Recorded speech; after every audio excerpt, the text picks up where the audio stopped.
நண்பா, உன்னை பற்றி யார் என்ன வேணால் நினைக்கட்டும், எப்படி வேணால் மரியாதை கொடுக்கட்டும், எப்படி வேணால் எடை போடட்டும். உன்னை புத்திசாலின்னு நினச்சாலும் சரி, முட்டாள்னு நினச்சாலும் சரி, அறிவாளின்னு நினச்சாலும் சரி, மடையன்னு நினச்சாலும் சரி. என்னடா அது ஒன்றுத்தையே விதவிதமான பேரில் சொல்கிறீங்கன்னு நினைக்காதீங்க.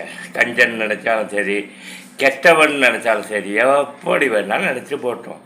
அது அவனோட பிரச்சனை. நான் சொல்வது வேறு. உன்னோட வாழ்வியலை உனக்கு பிடிச்ச மாதிரி, உனக்கு எது சரின்னு போடுதோ, உன் மனசாட்சியும் உனக்கு சந்தோஷத்தை எதெல்லாம் தருமோ அதுபடி வாழ்ந்து செத்துப்போம். இதில் வைக்க ரொம்ப ரொம்ப தீர்க்கமாக கரெக்டாக பர்ஃபெக்டாக இருக்குது.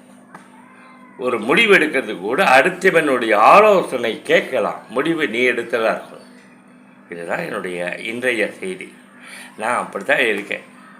என்ன வேணால் என்னை பற்றி இந்த உலகத்தில் மார்க் போட்டோம். எதுக்கு இந்த ஆள் காலகட்டால் யூடியூப்பில் வீடியோ போடுறான், சொல்லிட்டு போட்டோம். எனக்கு பிடிச்சிருக்கு, நான் போடுறேன்.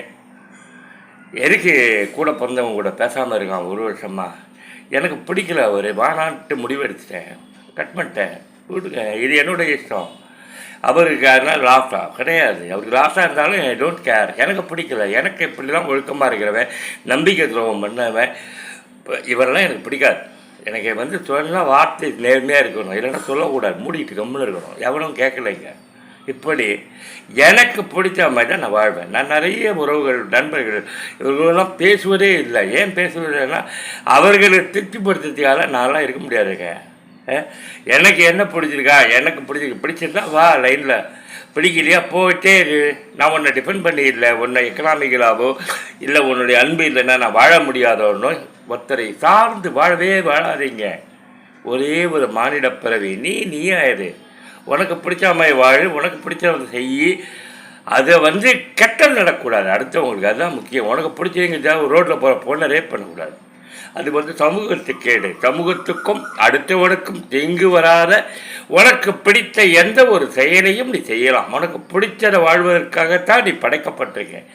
ஆனந்தமாக வாழு, ஆனந்தமாக கொண்டாடு, கூத்தடி, உனக்கு என்னெல்லாம் தோணுதை செய். ஆனால் அதில் தர்மம், நியாயம், சுதர்மம் தாண்டி அதர்மம் எதுவும் குறிக்கிறாமல் தர்மத்தின்படி செயல்படும். அவ்வளோதான் என்னுடைய கண்டென்ட். நான் தர்மத்துப்படி இருக்கேன், எனக்கு நேர்மையாக இருக்கேன். என்னுடைய ஆட்டிடியூடு அடுத்தவங்களை பாதிக்காமல் நான் பார்த்துக்கணும். புரியுதுங்களா? இதுதான் எனக்கு தெரிஞ்ச சிறந்த வாழ்வியல். அடுத்தவனுடைய மார்க்குக்காக இடப்படாதீங்க, அடுத்தவனை திருப்திப்படுத்தணுங்கிறதுக்காக வாழாதீங்க. அது மனைவியாக இருந்தாலும் சரி, பெற்ற தாய் தந்தையாக இருந்தாலும் சரி. ஓகேவா? இன்னொரு வீடியோவில் சந்திப்போம். வாழுங்க, என்ஜாய் பண்ணுங்க. இன்று